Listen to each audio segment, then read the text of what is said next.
에고의 만족은 오래 지속되지 않기 때문에 당신은 계속해서 더 많은 것을 찾고 계속 사고 소비한다. 에고가 사물과 동일화되면 사물에 대한 집착과 강박관념이 생겨나고 그것으로부터 우리의 소비사회와 경제 구조가 만들어진다. 이곳에서는 발전의 유일한 측정 기준이 언제나 더 많이이다.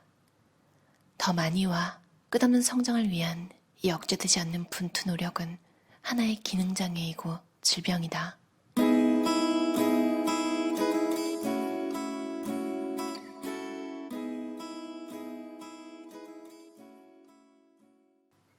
삶 전체 여행은 궁극적으로는 이 순간에 느딛는 발걸음으로 이루어져 있다. 언제나 이 한 걸음만이 존재하며 이 한 걸음이 가장 중요하다. 목적지에 도착했을 때 무엇을 만나는가는 이 한 걸음의 성질에 달려있다. 미래가 당신을 위해 준비하고 있는 것은 당신의 지금의 의식 상태에 달려있다. 1948년 독일 르넨에서 태어난 그는 유년 시절을 매우 불행하게 보냈다. 부모의 불화와 이혼으로 집안은 적대적인 분위기에 젖어 있었고 이는 학교 생활에까지 영향을 미쳐 아웃사이더로 지냈다. 톨레는 2차 세계대전의 폭격으로 부서진 건물 안에서 종종 혼자 시간을 보내곤 했는데 그곳에서 느껴지는 고통의 에너지로 인해 깊고 어두운 심연으로 빠져들곤 했다. 13살 때 톨레는 스페인으로 건너가 아버지와 함께 생활하기 시작했다. 아들이 학교에 다니기를 고집하지 않았던 아버지 덕분에 문학, 천문학, 언어 등 관심 분야를 집에서 공부할 수 있었고 19살에는 영국으로 건너가 런던의 외국어 학교에서 독일어와 스페인어를 가르치며 생계를 해결했다. 그러나 어린 시절의 어두운 그림자는 사춘기를 거쳐 성년에 이르기까지 더욱 깊어져 갔다. 그것은 심각한 우울증과 불안감, 두려움 같은 고통을 안겨주었다. 사춘기 시절부터 지속된 오랜 우울증과 심리적 방황으로 종종 자살 충동까지 느끼던 톨레는 29살 생일이 지난 어느 날 밤 중요한 내적 변화를 경험했다. 한밤중에 일어나 더 이상 견딜 수 없을 정도의 우울증으로 괴로웠다라고 톨레는 고백한다. 삶의 깊은 회의와 공허를 느낌과 동시에 너무 고통스러운 나머지 더 이상 나 자신과 함께 살 수 없어 라고 외치는 스스로를 발견했다. 그리고 그 순간 나 자신과 살 수 없는 그 나는 누구인가? 나라는 존재가 둘이란 말인가? 하는 의문에 휩싸였다. 그리고 그렇다면 둘 중 하나는 진짜이고 다른 하나는 가짜임을 깨달았다. 얼마쯤 지났을까? 눈을 떴을 때 그는 그저 평화로웠다. 시간이 정지한 듯했고 모든 질문은 사라졌다. 평화로움만이 지금 이 순간 속에 존재하고 있었다. 나가 사라지고 오직 현재의 순간에 대한 감각 혹은 단지 관찰하고 지켜보는 존재만이 있었다. 이튿날 아침 런던 거리를 거닐며 톨레는 모든 것이 기적처럼 여겨지고 깊은 평화가 밀려왔다. 이름과 성별을 자기와 동일시하고 국적과 직업과 소유를 자신이라고 여기는 이 오류에서 생겨난 자신에 대한 허구의 이미지가 에고이다. 그리고 이 에고가 모든 문제의 원인이다. 다시 말해 에고는 나는 누구인가에 대한 정신적 이미지이며 그 정신적 이미지는 그 개인이 살아온 배경에 따라 결정된다. 에고라는 것은 모든 상황에서 나를 말하고 싶어하는 우리 안의 존재이다. 게다가 에고는 그 자체로는 존재하지 못한다. 무엇인가에 자신을 동일화하지 않으면 안 된다. 그 무엇인가는 앞서 말한 것들 외에도 지위나 명예, 신앙, 고급 브랜드의 상품, 외모 등등이다. 그러나 그것들은 결국 자기 자신이 아니기 때문에 무엇과 동일화되든 에고는 결코 만족할 수 없다. 그래서 계속 동일화될 외부의 대상을 찾아다닌다. 나의 생각, 감정, 감각, 경험은 내가 아니다. 그저 존재함의 기쁨이 곧 나다. 자기 자신과 타인에 대해 규정 짓는 것을 중단하라. 그래도 당신은 죽지 않는다. 오히려 살아있음을 경험하게 될 것이다 라고 톨레는 말한다. 에고는 소유와 존재를 동등하게 여긴다. 나는 소유한다. 그러므로 나는 존재한다. 더 많이 소유할수록 우리는 더 많이 존재한다고 믿는다. 에고는 비교를 먹고 산다. 다른 사람에게 어떻게 보이는가가 자신이 스스로를 어떻게 보이는가를 결정한다. 그러나 외부의 대상들 속에서 자신을 찾는 것은 언제나 실패로 끝난다. 에고의 만족은 수명이 짧고 우리는 더 많은 것을 찾고 계속해서 사고 소비한다. 또한 에고의 가장 큰 병은 삶의 의미와 목적을 과거나 미래에서 찾고 현재의 순간을 무시하는 것이다. 남루하기 그지없는 이 에고를 내려놓는데 몇 생이 더 필요한가? 자신의 행복에 스스로 책임을 지라고 이 책은 말한다. 자신의 의식 상태에 책임을 지지 않는 것은 삶에 책임을 지지 않는 것이다. 에고의 지배를 받는 마음은 과거에 의해 완전히 조건지어져 있다. 그 조건지어짐은 두 부분으로 이루어져 있다. 내용물과 구조가 그것이다. 장난감을 빼앗겨 심한 고통 속에서 오는 아이의 경우 이 장난감은 내용물에 해당한다. 그것은 다른 장난감이나 물건 같은 또 다른 내용물로 대체가 가능하다. 당신이 자신과 동의로 하는 내용물은 주위 환경, 성장 배경, 그리고 둘러싼 문화에 따라 조건지어진다.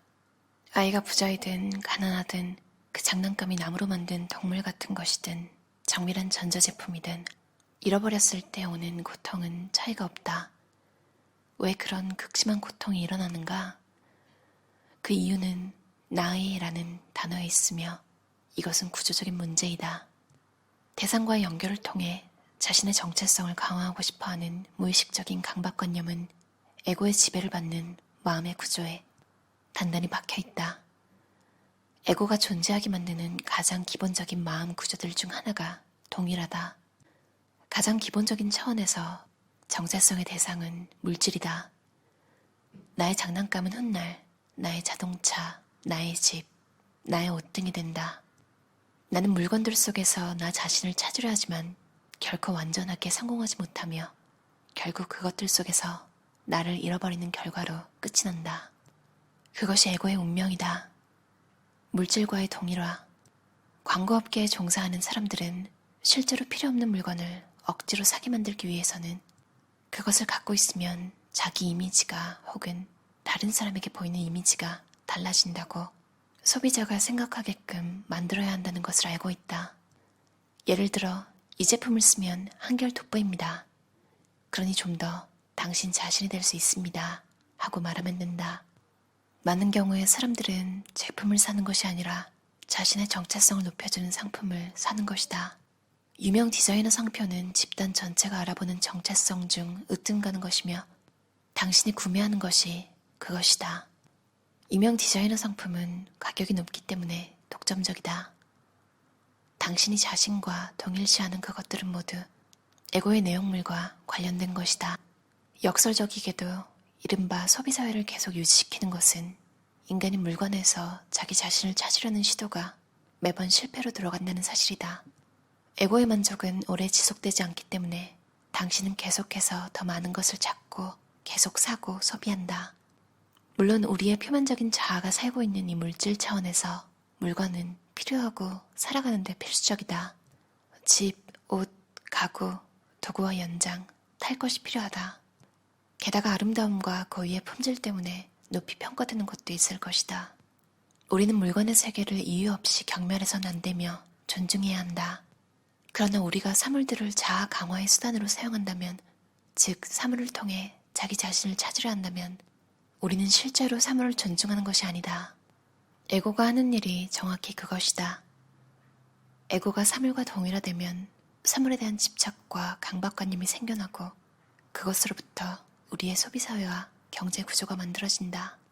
이곳에서의 발전의 유일한 측정 기준은 언제나 더 많이이다. 더 많이와 끝없는 성장을 위한 이 억제되지 않는 분투 노력은 하나의 기능장애이고 질병이다. 많은 사람들은 물건에 대한 도를 넘은 집착으로 삶의 대부분을 소비한다. 물질 과잉이 우리 시대의 병 중 하나가 된 이유가 거기에 있다.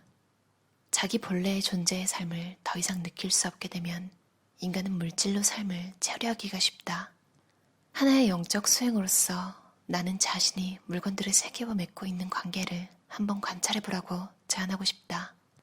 특히 나의 것이라는 단어를 붙일 수 있는 물건들과의 관계를, 예를 들어 자신의 자아 존중감이 소유물에 좌우되지 않는가를 판단하기 위해서는 민감해야 하고 솔직해야 한다.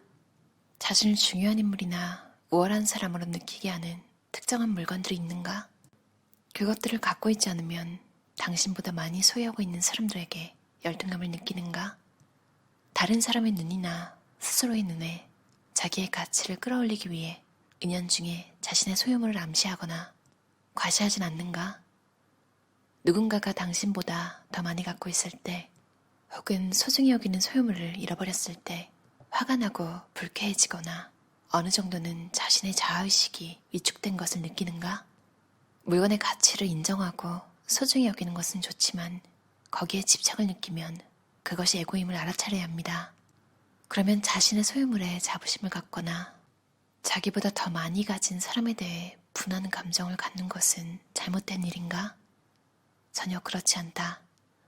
자부심, 돋보이려는 욕구, 남보다 더 많이를 통해 자아가 확실히 강화되고 남보다 더 적게에 의해 위축되는 것은 옳은 것도 아니고 잘못된 것도 아니다.